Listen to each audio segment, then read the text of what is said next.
This is the FPVERA moon mirror display. Now there's 5 moons. You get the full 2 half moons and 2 crescent moons.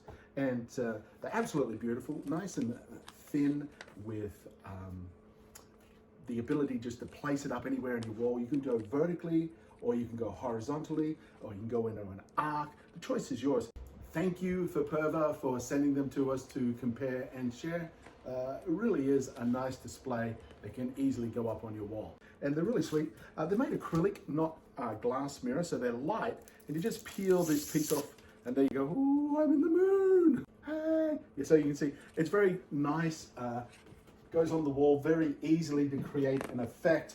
And they have 2 slips of 25 double-sided sticky tabs. So use 5 per each moon just to place on the wall. And of course they've got that second set if you decide to change your design and put it up anywhere you like.